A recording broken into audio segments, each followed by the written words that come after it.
As ladies wearing something that looks like a cheetah or a leopard. You can be certain, Honorable Speaker, if she was here earlier, yes, she would never have recognized any of the footballers that you are mentioning from back those days. Just like the Honorable Joseph was asking who are those the Speaker is mentioning, because they were not born by then, Honorable Speaker. But that is the beauty of this House, Honorable Speaker, and it tells you that in this House, Honorable Speaker, we have men and women, as Honorable Juneta said, who have been elected by the people to come and represent them and oversight government on behalf of the people. Therefore, Honorable Speaker, when we oversight the executive and the judiciary, because we have that singular role as enshrined in this Constitution, we don't do it as a favor to anybody. Not to the President, not as a favor to those serving in the executive. We do it on behalf of the people. Therefore, I want first to encourage members that nothing and nobody should instill fear in you in doing your work as members of Parliament. Because you are duly elected by the people of Kenya to exercise oversight even over the executive, even the office of the President, and even the President himself. That is why this House has powers under this Constitution to impeach those in the executive, and those in the executive can do nothing to remove you from this House. Absolutely nothing. Because that is how we crafted our Constitution, Honorable Speaker. Honorable Speaker, I have listened to many of the contributions, and let me take particular interest to what the Honorable Tienda Omolo said. That we have a Powers and Privileges Committee in this House, Honorable Speaker, which fortunately is chaired by none other than yourself.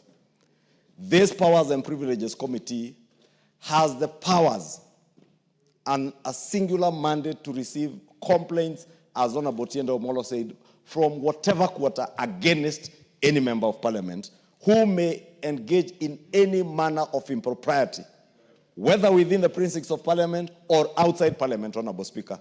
It is not fair to condemn the House in its entirety, Honorable Speaker.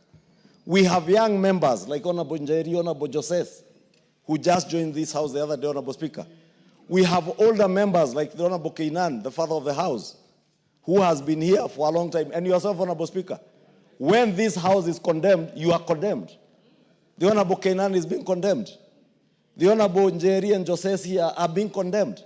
Honorable Speaker, if there are people who have suffered, I am among those people who have suffered immensely from this condemnation. I was a sponsor of that bill the Honorable Murugara was speaking about as leader of the majority. I saw yesterday when figures of 150 million shillings were mentioned that relate to the Senate. There are people who went on social media to say, oh, that is the 150 million Kimani Ichungwa used to purchase I don't know what where, Honorable Speaker. No, this time they didn't mention a chopper, they were mentioning shares I invested in a bank. But I have invested an investment I have made, Honorable Speaker, from money I have borrowed from our own parliamentary circle and my other circle in Muhasibu.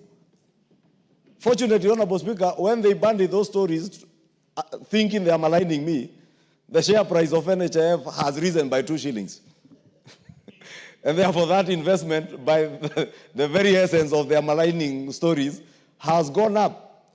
And today I can liquidate them, pay off my loan, and walk home with a clean, tidy amount, tidy sum. But you cannot vilify me for that. Nobody should vilify any member of Parliament because they are members of Parliament, Honorable Speaker. When we vilify one person in this House unfairly, we are vilifying the institution of Parliament. And we must protect and defend as strongly as we can the integrity, not of even ourselves as individuals, but of the institution of Parliament. Because this institution is there to oversight. And we cannot have...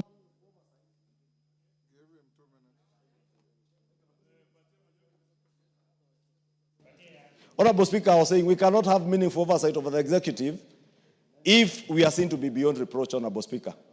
Let us use our Powers and Privileges Committee to ensure, Honorable Speaker, if by any chance there is any one of us, and I say any one of us, Honorable Speaker, including myself, who, Honorable Speaker, as a Swahili would say, aliye na tuhuma yoyote, let them be before the Powers and Privileges Committee and also before the investigative agencies like EACC, so that they may take action so that we protect the institution of Parliament, Honorable Speaker.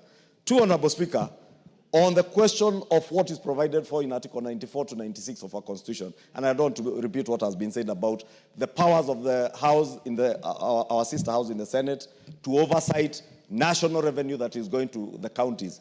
I think it is a matter, and I said it yesterday, Honorable Speaker, in that meeting, that it is a matter that is explicitly provided for in the Constitution.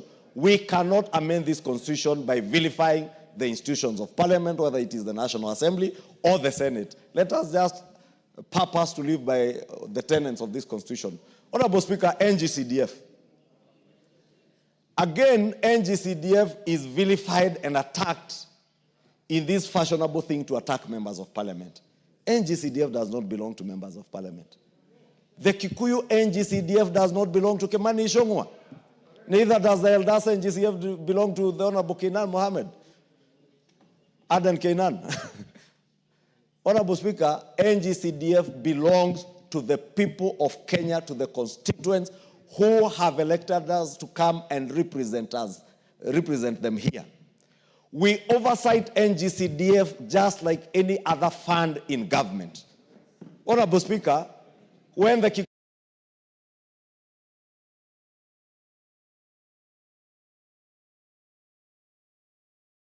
to their sittings, they called my fund manager and the board officials here, the board CEO, NGCDF board CEO. Therefore, Honorable Speaker, we must also protect NGCDF, not for our own sake, not because we have anything to do with NGCDF, because it has everything to do with delivery of public good and services to the people who have elected us to represent them, Honorable Speaker. And let me just conclude by saying, Honorable Speaker, we would have no business being the people's representatives if we have nothing that we can oversight those that have been charged by the people of Kenya to hold public funds in their trust. Then we have no business being members of Parliament if we can't oversight. We will have no business being members of Parliament if you will be able to go to your constituency. You find at a time like now when it is cold and rainy, a school latrine has sunk or a roof has been blown away, and you cannot influence anything, Honorable Speaker, with the NGCDF committees to ensure that you make good the lives of the people who have elected you. We must protect NGCDF with our blood and our souls, Honorable Speaker, in this House. We must.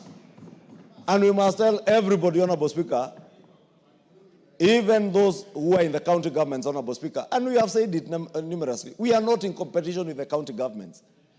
NGCDF, as Chepkonga has said, the new NGCDF Act of 2015 makes it very clear what role NGCDF plays in education, in security, Honorable Speaker. We amended the act here the other day, Honorable Speaker, to even remove the contentious issues that were there before, like sports, and we removed them, Honorable Speaker, because we want to live and abide by what is provided for in this Constitution.